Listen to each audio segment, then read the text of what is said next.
198장입니다.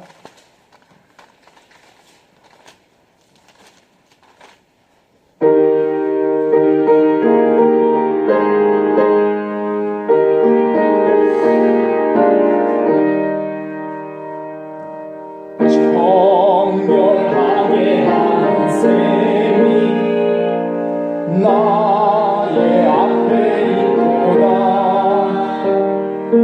성령께서 권고하되 죄 씻으라 하시네. 찬양하리 찬양하리 죽임 당한 어린 양 주께 영광 돌리어라. 우리 죄를 씻어주셨네. 나가는 길 비록 좁고 내 뜻대로 안 돼도 모든 욕심 다 버리고 주만 따라가겠네. 찬양하리 찬양하리 죽임 당한 어린 양 주께 영광 돌리어라. 우리 죄를 씻어주셨네. 나의 마음 제단 위에 돌길같이 타오라. 영원토록 찬양하며 주께 영광 돌리리. 찬양하리 찬양하리 죽임 당한 어린 양 주께 영광 돌리어라. 우리 죄를 씻어주셨네.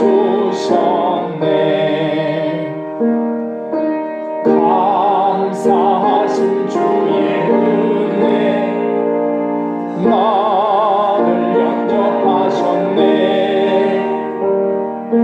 내가 지은 모든 죄와 허물 용서하셨네.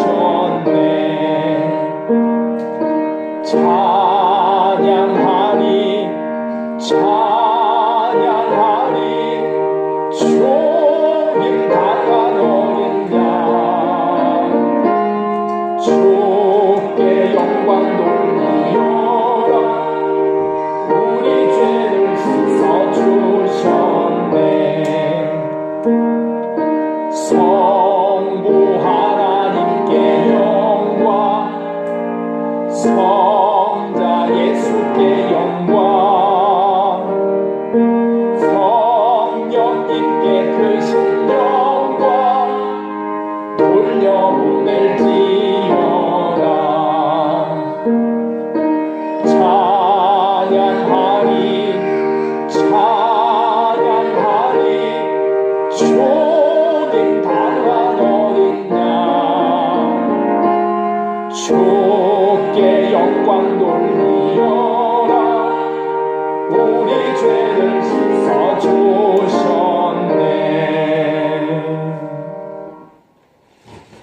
204장입니다.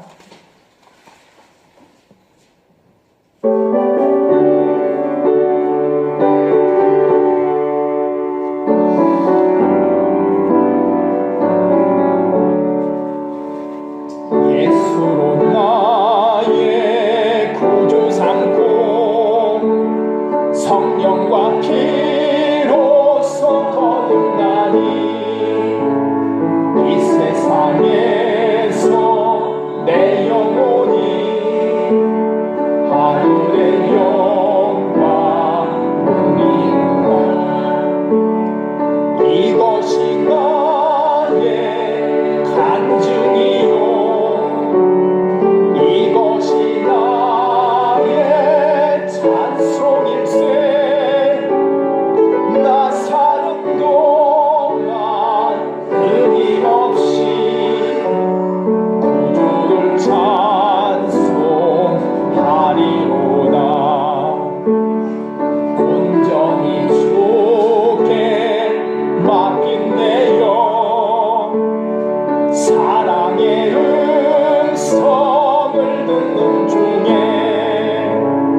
천사는 왕래하는 것과 하늘의 영광 보리로다. 이것이 나의 간증이요, 이것이 나의 찬송일세. 나 사는 동안 끊임없이 구주를 찬송하리로다. 주 안에 기쁨 누리므로 마음의 풍랑이 잔잔하니 세상과 나는 갈 곳 없고 구속한 주만 보이로다. 이것이 나의 간증이요,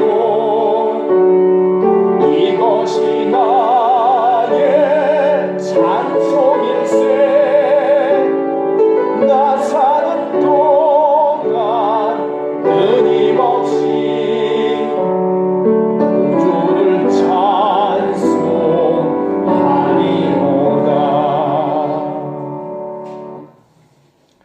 205장입니다.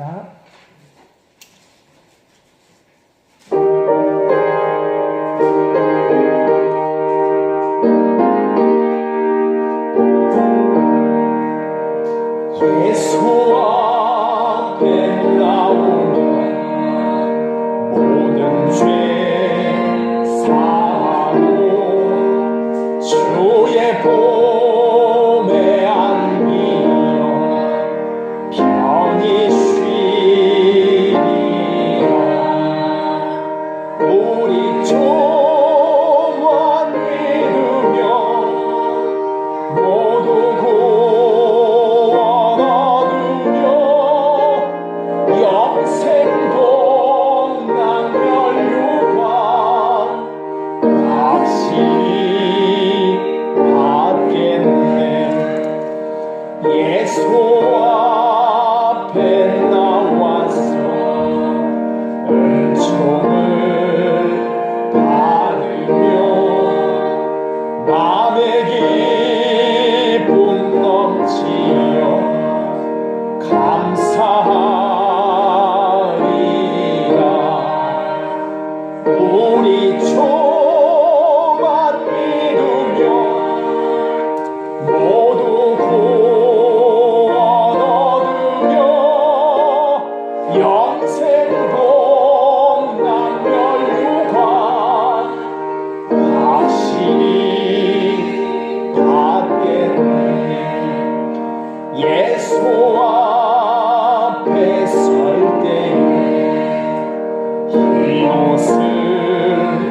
이루며 밝고 빛난 내 집에 길이 살리라.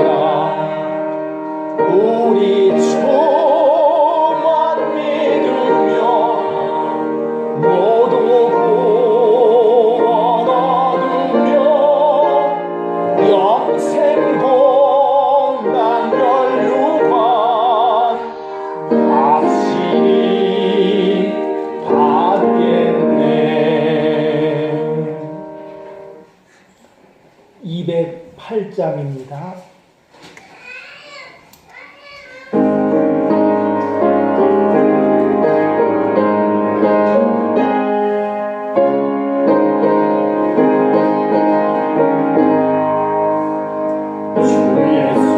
내 맘에 들어와 계시고 변하여 새 사람 되고 내가 늘 바라던 찬빛을 찾음도 주 예수 내 맘에 오신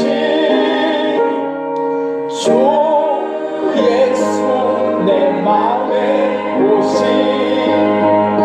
주 예수 내 맘에 오신 문득 내 맘에 기쁨이 넘치고 주 예수 내 맘에 오신 주 예수 내 맘에 들어와 계시고 망령된 행실을 끊고 먹을 것보다도 더 많던 내 죄가 눈보다 더 이어졌네. 주 예수 내 맘에 오신 주 예수 내 맘에 오신 문득 내 맘에 기쁨이 넘치고 주 예수 내 맘에 오신 내 맘에 소망을 든든히 가지고 주 예수 내 맘에 오신 의심의 구름이 사라져버린 곳 주 예수 내 맘에 오신 주 예수 내 맘에 오신 주 예수 내 맘에 오신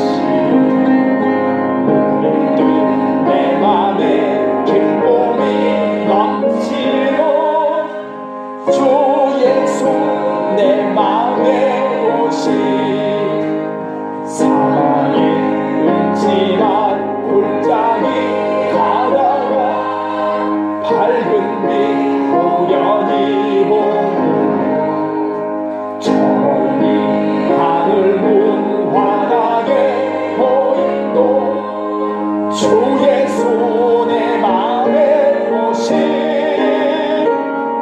주 예수 내 맘에 오신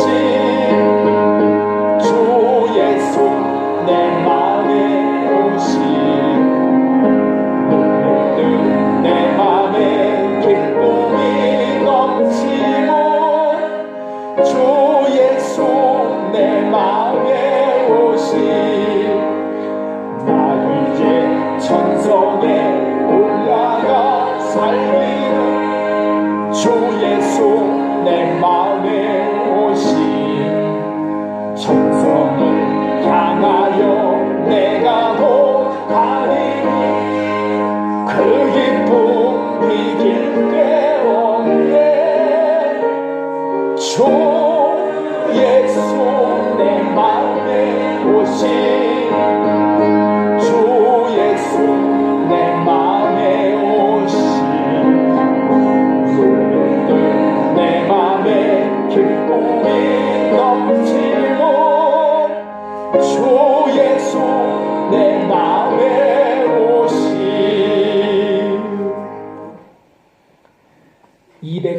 35장입니다. 이 찬송 부르시고 예배를 위해서 또 교회를 위해서 그리고 담임 목사님을 위해서 함께 기도하겠습니다.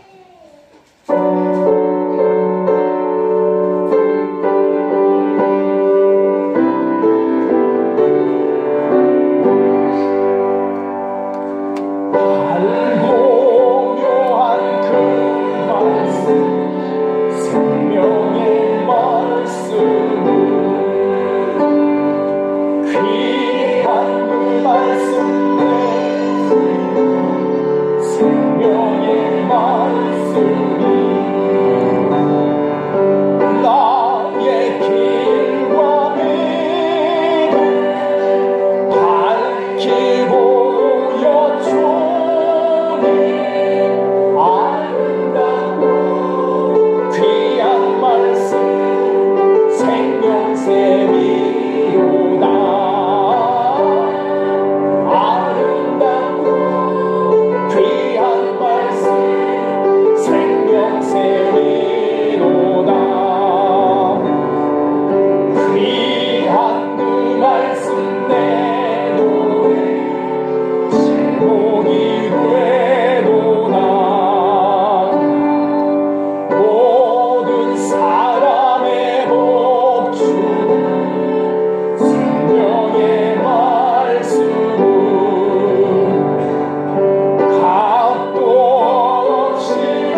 사도신경으로 우리의 신앙을 고백하겠습니다.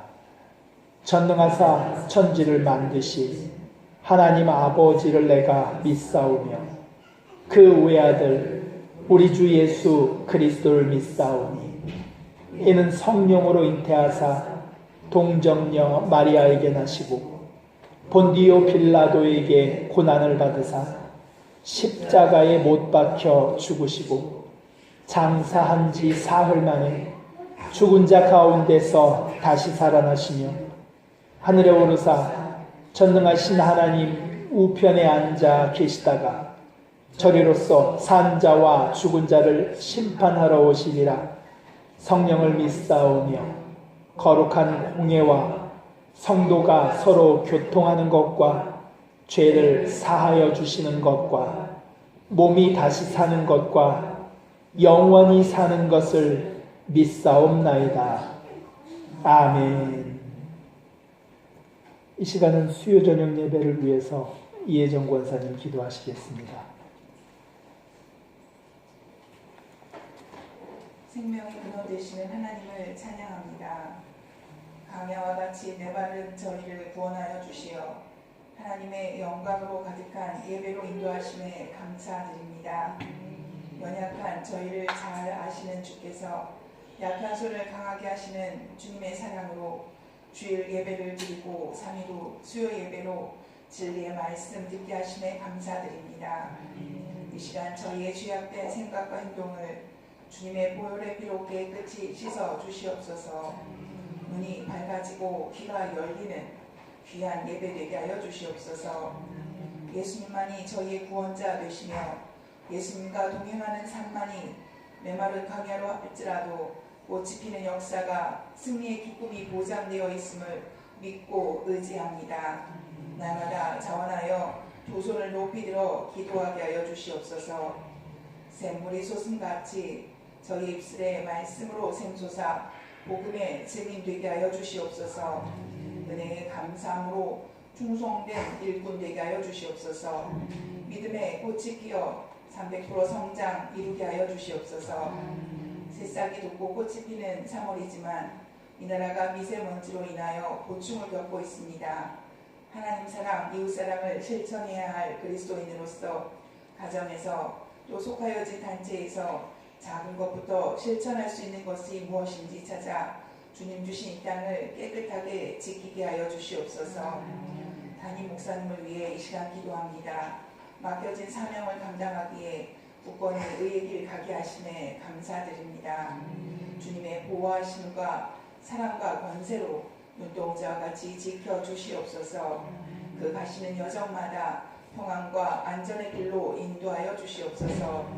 영혼의 강건하심으로 날마다 채워주시어서 가시는 곳마다 축복의 빛이 되게 하여 주시옵소서.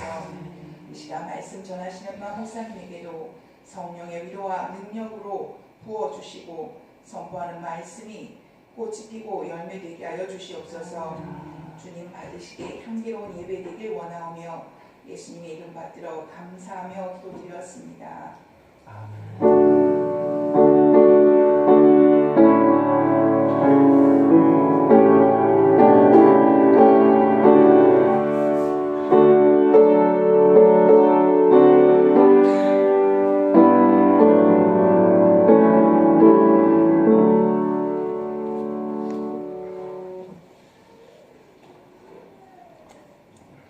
오늘 성경 말씀은 신약 성경 갈라디아서 6장입니다.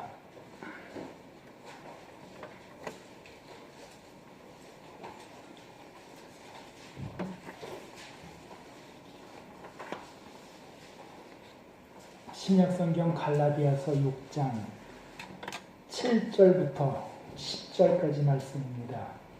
함께 읽겠습니다. 스스로 속이지 말라. 하나님은 만물이 여김을 받지 아니하시나니 사람이 무엇으로 심든지 그대로 거두리라. 자기의 육체를 위하여 심는 자는 육체로부터 썩어진 것을 거두고 성령을 위하여 심는 자는 성령으로부터 영생을 거두리라. 우리가 선을 행하되 낙심하지 말지니 피곤하지 아니하면 때가 이름에 거두리라. 그러므로 우리는 기회 있는 대로 모든 이에게 착한 일을 하되 더욱 믿음의 가정들에게 할지니라. 아멘. 갈라디아서 5장 16절부터 26절까지 읽어보면 하나님께서 이스라엘 백성들에게 율법을 주신 이유가 나와 있습니다. 그 율법을 통해서 우리 사람들의 욕심으로 행하는 일들을 규제하라는 뜻이죠.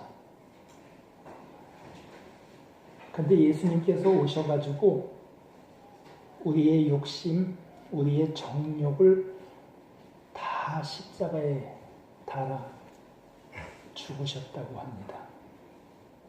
그러니까 우리는 율법으로부터 규제를 받을 것이 아니라 예수님께서 보내시기로 약속하신 성령의 인도하심을 따라 살게 되면 육체의 그 일들을 피하고 성령께서 우리에게 주시는 가장 귀한 열매, 영원한 생명, 구원을 얻게 된다고 하는 거죠.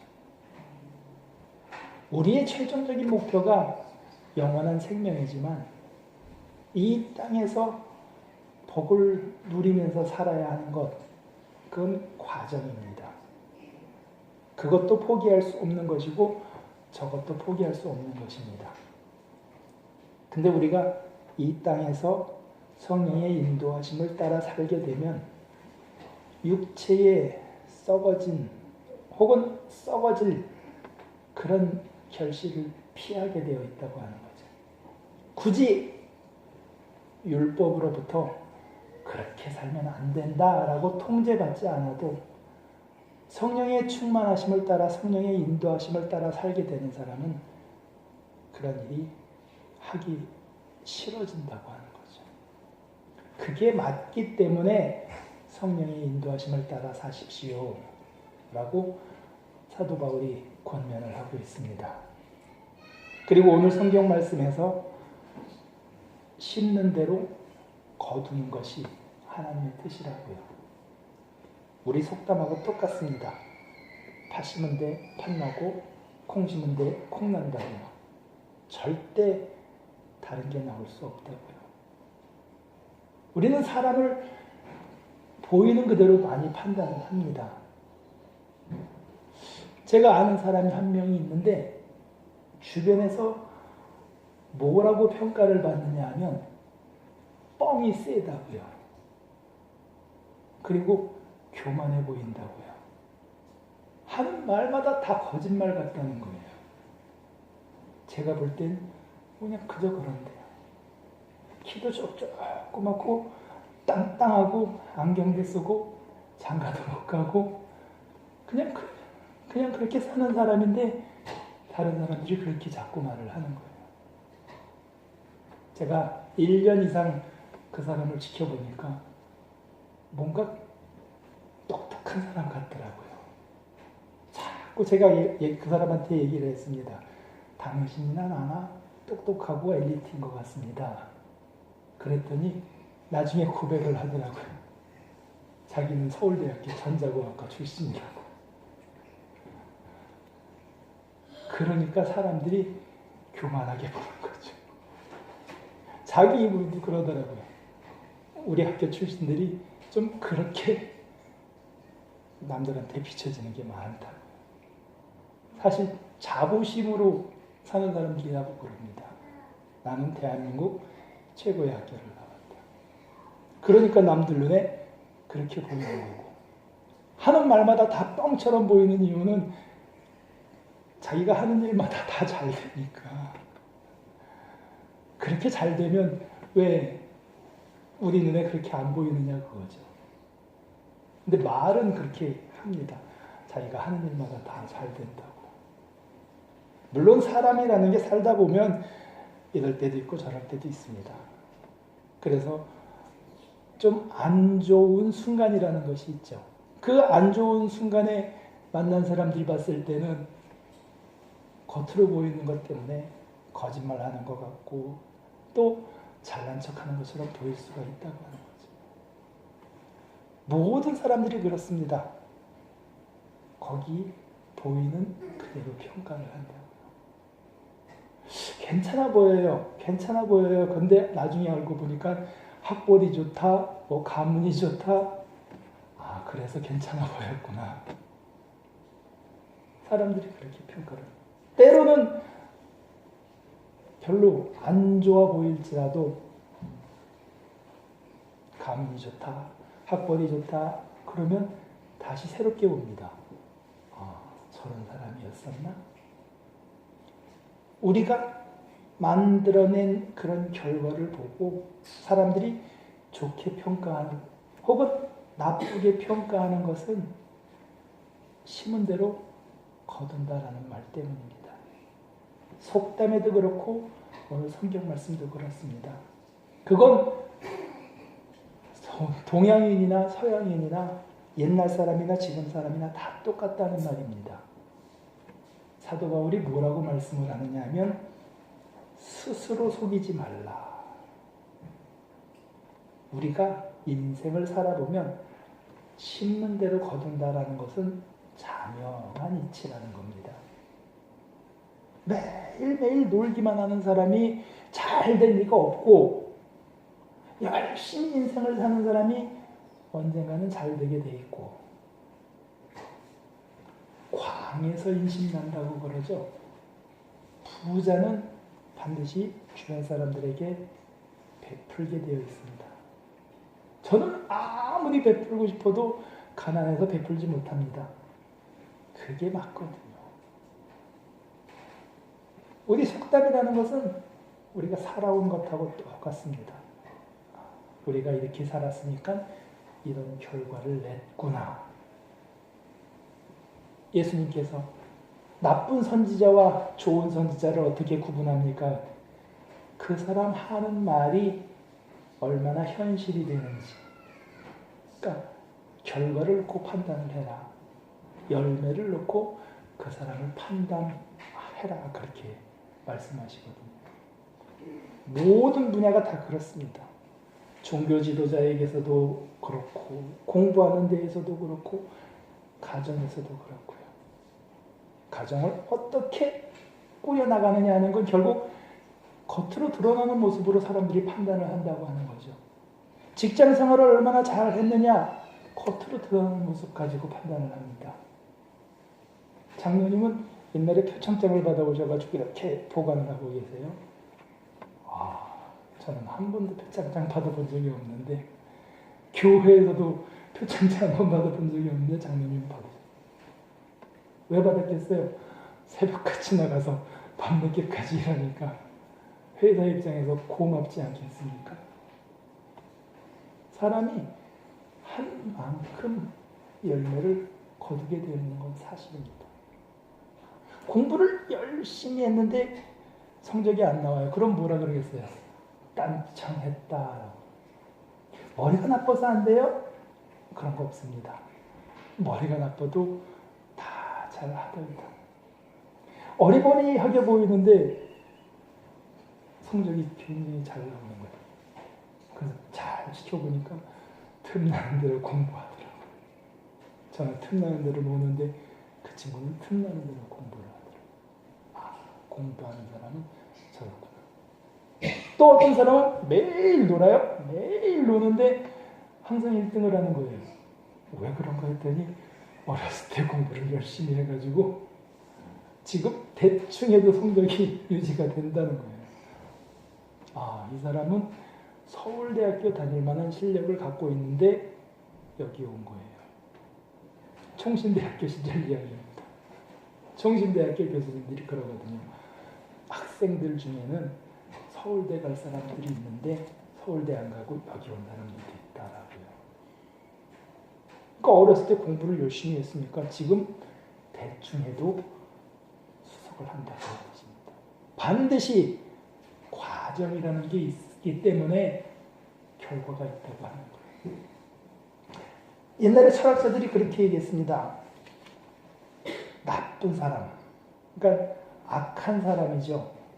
그런 악한 사람 생각은 악한 것만 있다고요. 그와 반대로 선한 사람, 착한 사람의 머릿속에는 착한 것이 들어있다고 합니다. 그러니 착한 생각하는 사람은 하는 행동마다 착한 것이겠지만 악한 사람은 하는 모든 행동이 악하다고 하는 거예요. 결과는 뻔하겠죠. 악한 사람이 악한 생각하고 당연히 악한 결과가 나올 수밖에 없다고 하는 거예요. 교회 다니는 사람들이 주로 그렇게 말을 합니다. 우리는 아담의 원죄 때문에 악하게 태어난다고요. 악하게 태어났지만 교회에서 말씀을 통해서 자꾸 변화가 되는 거죠. 어떤 사람은 선하게 태어나고 어떤 사람은 악하게 태어나는데 이 땅에서 환경이 악해서 더 악해지는 경우도 있고 비록 악하게 태어나서도 좋은 환경에서 정말 하나님의 은혜를 받을 것처럼 그런 좋은 환경에서 좋게 살아가는 사람들도 있습니다. 부모는 막 학대하고 술 먹고 때리고 그런다 했는데 안 그러는 사람들도 있잖아요. 하지만 사람들이 자꾸 색안경을 끼고 쳐다보죠. 저 부모를 보면 쟤도 언젠가 그럴지 모른다라고요. 세상 사람들은 그런 눈으로 바라봅니다. 이 사람이 선한 사람이냐, 이 사람이 악한 사람이냐, 그걸 판단을 해가지고 악한 사람은 결국 선한 노력을 한다고 해도 그 결과가 악하게 나올 수밖에 없을 것이며 선한 사람은 때때로 악해질 수 있어도 결국 선한 결과를 내지 않겠느냐라고요. 그러니까 고민을 하는 거죠. 우리가 어떤 사람일까? 부모가 공부를 잘하면 자식들도 공부 잘할 확률이 높습니다. 부모가 그림을 잘 그리면 자식들도 그림을 잘 그릴 확률이 높고요. 부모가 잘생겼으면 자식들도 잘생길 확률이 굉장히 높습니다. 저희처럼 애들 많이 낳아보면 간혹 엉뚱한 사람이 나오기도 합니다. 저희 형제가 아닌 할아버지를 닮은 아이가 나와요. 그것도 저희 할아버지. 본 적도 없는 할아버지를 닮아서 뚝 태어난, 그러니까 전혀 다른 얼굴을 하고 있는 거죠. 어쨌든 우리 뿌리라는 것이 있어가지고 그들 본성과 습성을 따라서 사람들이 살아간다고 하는 겁니다. 육체라고 하는 것이 그래서 어려운 거죠. 우리의 육체라고 하는 것은 쉽게 바뀌지 않습니다. 계룡산에 올라가서 30년, 40년, 50년 돌을 닦고 내려오다가 열받을 일이 생겨가지고 도로암이 탑을 댄다고요. 저희들은 산기도에 가서 열심히 은혜 받고 와가지고 집에 와서 우악 하고 다 토해낸다고 합니다. 우리의 육체를 다스린다고 하는 건 결코 쉽지 않습니다. 그러니까 사람들이 억지로 과태료를 내게 하고 때로는 감옥에 가두기도 하고 그것도 안 되면 저 세상으로 보내버리기도 합니다. 육체로 행한다는 것이 그렇습니다. 우리가 육체가 아니라 성령을 따라 행하면 그럴 일이 없다라고 성경은 말씀하시거든요. 예수님께서 우리를 대신해서 모든 것을 다 짊어지고 십자가에 죽으셨으니까 성령을 따라 행하면 하나님께서 그렇게 해주실 것이다 하는 거죠. 하나님은 전지전능하신 분입니다. 그러니까 하나님께서 그렇게 해주시겠다는데 거기에다고 그럴 수 없습니다. 하나님이라도 우리들을 바꿀 수 없습니다. 그거는 안 됩니다. 어떠한 경우라도 하나님께서 그렇게 하시겠다 하면 불가능은 없습니다. 그게 중세 어떤 신학자가 한 이야기입니다. 우리는 예수 그리스도로 십자가에 우리의 육체를 죽이고 거듭난 사람들입니다. 그래서 저희들은 악한 사람이든 선한 사람이든 하나같이 똑같이 생각하는 것이 성경에 있습니다. 성경을 생각하지 않는 사람은 교회 다녀도 성도라고 할 수 없습니다. 내가 무언가를 하려고 하다가도 우리 목사님이 나를 어떻게 판단하실까? 일반적으로 성도들끼리 판단하기는 좀 어렵거든요. 우리 권사님이 뭐라고 판단하실까? 약간 찔립니다. 그러니까 되도록이면 성경에서 답을 찾으려고 하거든요. 예수님은 어떻게 살아가셨을까? 성경의 인물들은 어떻게 살아갔을까? 그럼 나도 그렇게 살아가야겠지 하는 그 마음이 항상 있다고 하는 거죠.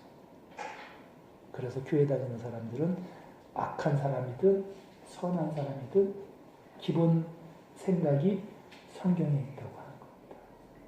성경은 하나님께서 좋은 결과, 선한 열매를 맺기 위해서 주신 겁니다. 미국의 세들백 교회 목사님이 하시는 말씀이 우리는 목적이 있으면 그 목적을 향해서 우리의 생활 태도를 하나씩 바꾸어 나간다고 하는 거죠. 내가 서울대를 가야겠다. 그러면 공부를 하겠죠. 내가 연예인이 돼야 되겠다. 그러면 어디로 가겠어요? 기획사를 찾아가겠죠. 자기가 살아가는 방식이 그렇게 달라지는 겁니다.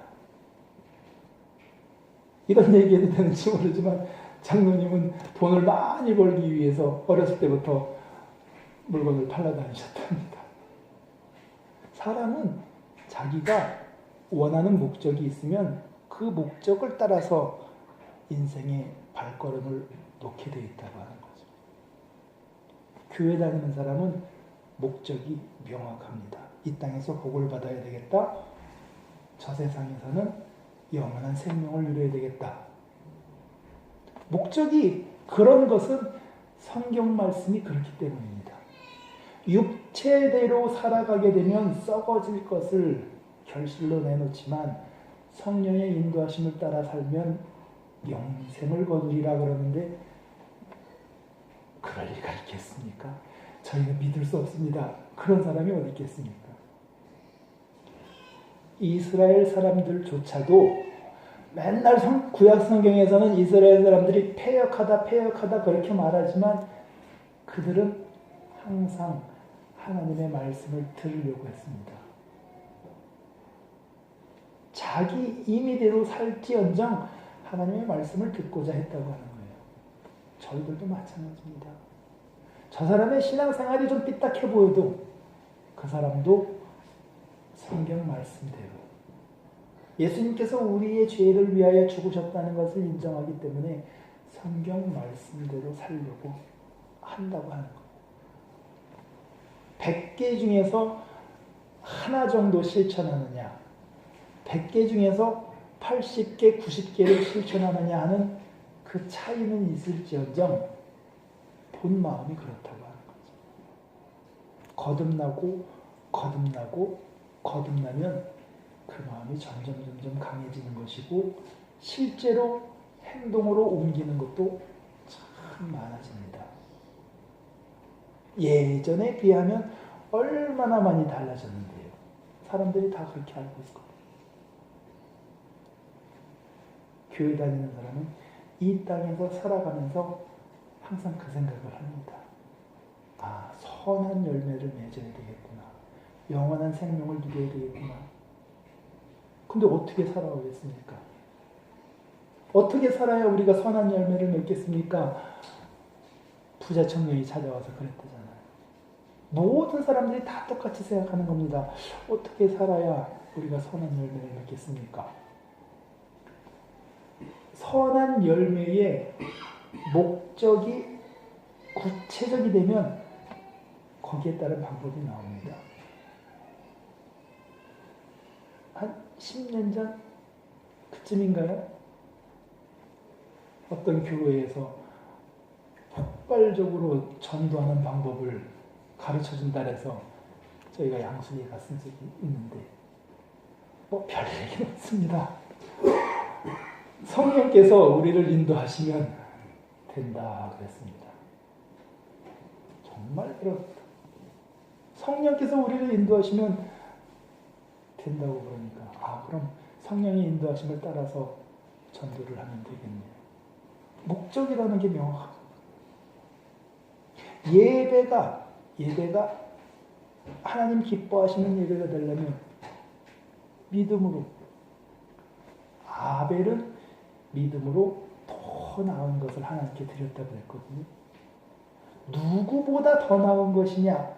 그건 뭐 알아서 비교하시면 됩니다. 내가 저 사람보다 더 나아야 되겠다. 내가 어제보다 더 나아야 되겠다. 늘 그런 마음만 가지고 있으면 비교가 되거든요. 믿음으로 더 나은 제사를 아벨이 드렸다. 우리의 예배 자세가 그렇다면 예배의 그 열매는 그날 우리가 얼마만큼 은혜를 받았느냐 하는 걸로 나오거든요. 우리가 예배를 잘 드리면 하나님께서 예배를 잘못 드린 가인은 살인자가 되게 하셨다고.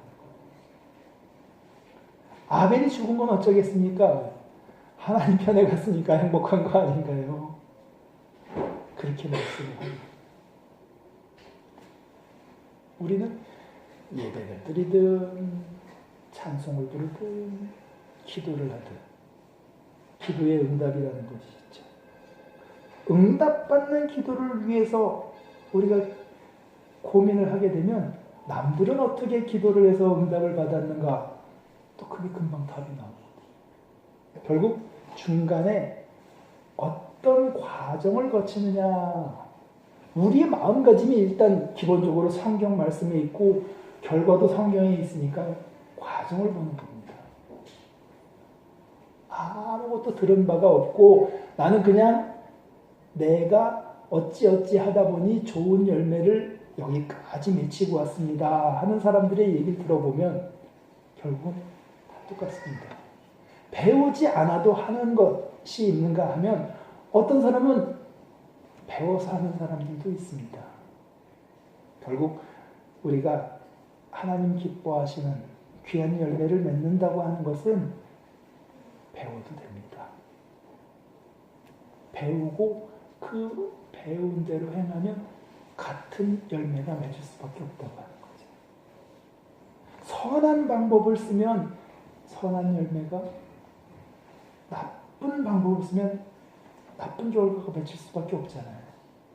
농부가 나아가서 매일매일 힘쓰며 애쓰며 씨를 뿌리고 또 가꾸고 그랬는데 어떻게 좋은 결과를 내지 않겠습니까? 농부가 밭에 나가보지도 않아요. 봄에 대충 씨 뿌리고 가을이 될 때까지 기다리면 잡초가 무성해진다고 그랬습니다. 좋은 방법을 쓰면 좋은 결과가 나올 수밖에 없습니다. 그래서 사람들이 얼마나 좋은 방법을 써야 되는지 계속해서 연구를 합니다. 80-90% 정도는 배우면 되고 나머지 20%를 얼마나 똑소리 나는 방법을 냈느냐에 따라서 빅히트가 되거든요. 그 방법이 어디서 나오겠습니까? 그 방법은 하나님께서 주시는 방법입니다. 사람들은 그걸 은혜라고 말을 합니다. 아무리 우리가 80%, 90% 노력을 한다고 해도 안 된다. 그럴 수는 없잖아요. 80%에서 90% 노력을 하면 최소한 중상위권은 가게 되어 있습니다. 그래서 교회 안 다니는 사람들도 이 땅에서 복을 받는 겁니다. 살아간 사람들 보면 정말 열심히 살거든요. 그 정도 살았는데 그 정도 복을 누리지 못하면 하나님이 이 땅에 뭐 구원받을 사람들을 위해서만 존재하시는 것은 아니거든요. 80%, 90%의 노력을 하면 어느 정도의 열매를 맺습니다. 근데 거기다가 하나님께서 주시는 특별한 은혜가 있으면 100%로 채워지면서 엄청 큰 결과를 맺는 거죠. 어떤 사람들은 간혹 오해를 해서 하나님께서 주시는 그 은혜가 무슨 굉장한 행운인 줄 압니다. 누가 로또 용지를 주머니에다 넣어줘서 집에 가서 보니까 맞았다더라. 아무것도 안 했는데 그렇게 되는 걸. 하나님의 은혜를 그쪽으로 생각하는 사람들이 많은데 다 고백하는 사람들마다 하는 이야기가 내가 하나님의 은혜를 받았으니 내가 변화되었다라고 말합니다.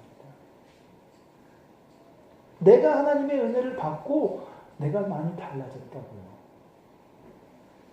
하나님께서 다윗에게 기름 부으시니 다윗이 지혜와 명철이 많이 나아졌다고. 담대해지고 용기가 넘쳤다고요. 다윗뿐입니까? 사울도 그랬고 솔로몬도 그랬고 삼손도 그랬고 기도원도 그랬고요. 사무엘도 그랬습니다. 하나님께서 그 아이에게 그들에게 기름 붓는 순간부터 달라졌다고요. 재미가 있어지고 열심히 해야겠다라는 마음이 생기는 거죠. 그전에는 그렇게까지 못했을지라도 더 열심히 하게 되는 겁니다. 때로는 저게 뭔지 모르고 그냥 할 때가 굉장히 많습니다. 야곱이 쌍둥이였잖아요. 형 에서가 있고 야곱이 있었는데 하나님께서 야곱을 사랑하시고 에서를 미워하셨다 그랬습니다. 야곱은 외삼촌 라반 집에 가서 정말 열심히 살았다 그랬습니다. 열심히 정말 우리가 볼 땐 아주 감교할 정도로 열심히 살아갔습니다. 근데 외삼촌 라반이 속이잖아요. 외삼촌 라반만 속입니까? 첫 번째 부인이었던 사람도 속이고 두 번째 부인이었던 사람도 속이고 이래저래 막 속이다 보니까 자식이 13명이 된 거예요. 마구마구 나왔어요. 13명을. 하나님은 야곱의 인생을 이스라엘 12지파의 아버지로 만들어놨어요. 야곱이 12지파의 아버지라고 하는 사실은 후대 사람들만 아는 겁니다. 하나님께서 야곱에게 내가 너를 12지파의 아버지로 만들 것이야. 그런 말씀을 안 하시거든요. 아브라함에게는 하십니다. 내 후손들을 하늘의 별과 같이 바다의 모래같이 많게 하실 것이다. 근데 이삭밖에 없어요. 성경에는. 이삭은 야곱과 에서밖에 없고요. 근데 야곱에게 가서 빵 터져가지고 12명이 돼버립니다. 사도 바울이 아시아에 교회 세우기 위해서 정말 열심히 했습니다. 아시아에는 더 이상 세울 데가 없어. 내가 이번엔 로마로 가야 되겠어. 로마에까지 갔었습니다. 근데 세월이 지나고 나서 보니까 아시아에는 교회가 없고 로마에 있는 교회. 근데 그 로마의 교회는 바울이 무관한 겁니다. 그 전에 갔던 사람들에 의해서 세워진 교회죠. 사도 바울은 신약 성경의 절반을 저술한 위대한 신학자라고 사람들이 평가를 합니다. 사도 바울이 살아갔던 방식과 전혀 다른 그런 열매가 된다고 합니다. 저도 살아가면서 그런 걸 많이 겪거든요. 내가 영국에 유학을 가야지 하는 마음으로 정말 열심히 영어 공부를 하니까 생각지도 않던 영어 실력이 늘어버린 거예요. 저는 영어 실력이 늘어서 막 외국 사람들하고 막 대화를 하면서 절대 못합니다. 외국 사람들이 옆에서 뭐라고 말하고 떠들어도 제 귀에는 안 들립니다. 그냥 자동으로밖에 안 들리는 거예요. 뭐가 달라졌냐면 한글에 대한 이해도가 완전히 달라집니다. 그리고 제 논리적인 사고가 완전히 달라져요.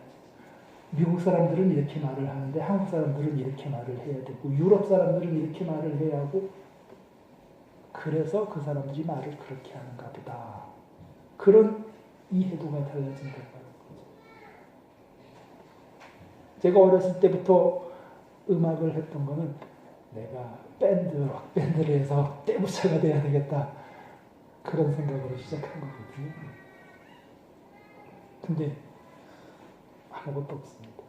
그때는 정말 열심히 미친 듯이 다른 거 다 때려치고 음악만 했는데 지금은 그걸 가지고 성가대에 쓰는 게 다입니다. 우리 자녀들에게 악기를 가르치는 거 그게 다입니다. 제 노력과 제 의지와 상관없이 하나님께서 다른 결과를 내신다고 합니다. 그럼 우리가 어떻게 합니까? 뭐 어떻게 하겠습니까? 하나님은 우리의 열심, 우리의 노력을 보시고 거기에 합당한 우리가 전혀 예상하지 못하는 그런 결과를 내실 것입니다. 어려서부터 말씀대로 살아가고 그 생각, 그 의지를 가지고 살아가는 사람들은 좋은 열매를 잘 맺습니다. 총신대학교 가서 만나는 사람들 중에 아버지가 목사님이십니다 하는 그런 사람들 보면 지금도 굉장히 잘합니다. 기본 바탕이라는 거예요. 선한, 좋은 의도, 좋은 그 가운데에서 좋은 방법대로 성경에서 말씀하시는 대로 좋은 방법대로 나아가니까 당연히 좋은 결과를 맺을 수밖에 없는 거죠. 성령의 인도하심을 따라서 나아가니 영원한 생명, 영원한 결과를 냈다고 하는 거죠. 구체적인 목표가 있습니다. 교회는 300% 성장을 하겠습니다. 성전을 건축하겠습니다 하는 구체적인 목표가 있잖아요. 성장하기 위해선 다른 교회가 전도했던 방법들을 다 사용을 하면서 나만의 독특한 방법을 더합니다. 교회를 건축하고 싶습니다. 다른 교회는 어떻게 건축을 했는가 공부를 해갖고 옵니다. 그럼 또 나는 어떻게 해야 될까? 방법이라는 것이 있는데 나쁜 방법으로 하는 사람도 있습니다. 예전에 그 중세시대의 교회가 그랬거든요.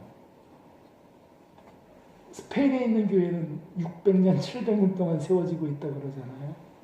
로마에 있는 그 교회를 세우기 위해서 사람들 앞에 천국 가는 티켓을 팔았다고 하잖아요.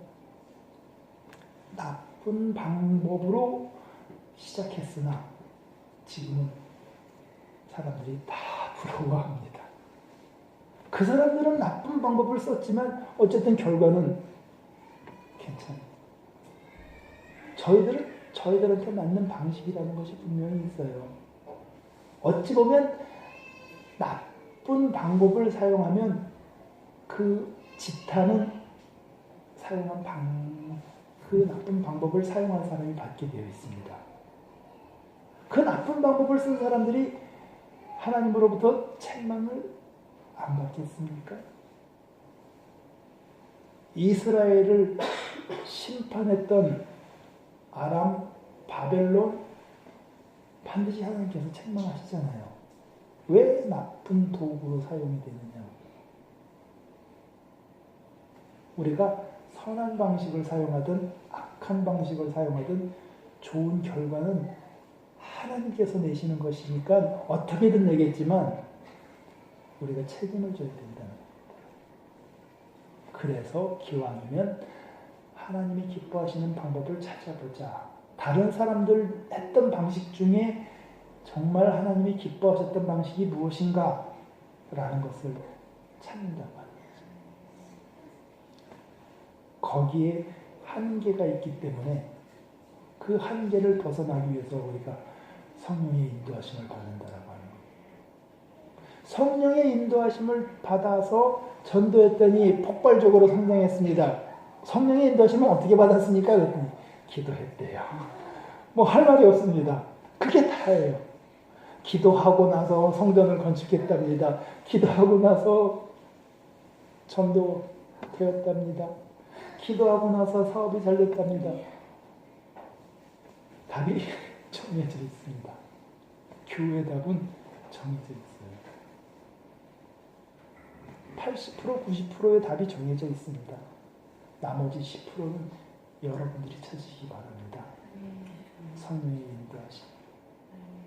그래서 오늘 말씀이 우리의 생각에는 반드시 욕심이 들어가게 되어 있거든요.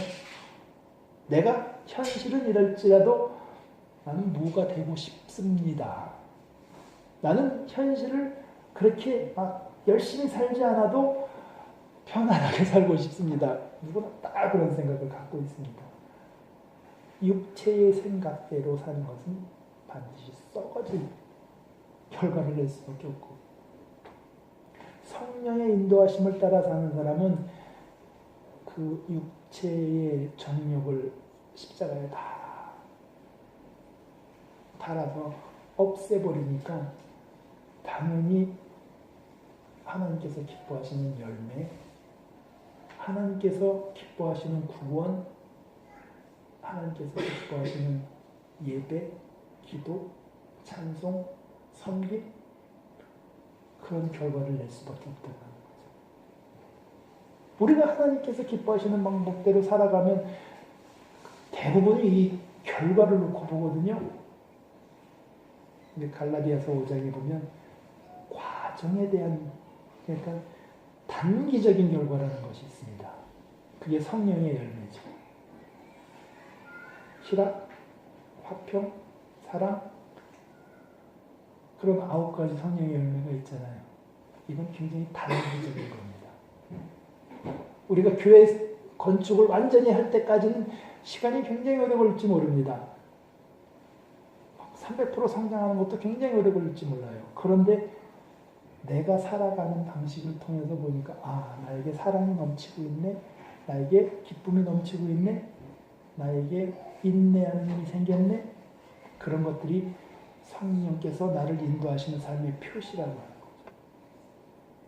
그런 표시를 보면서 내가 똑바로 가고 있구나, 내가 하나님이 기뻐하시는 방식대로 살아가고 있구나.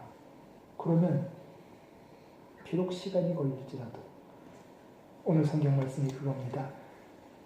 피곤해도 낙심치 말고 인내하며 가다 보면 선한 열매를 맺게 되어 있다고요.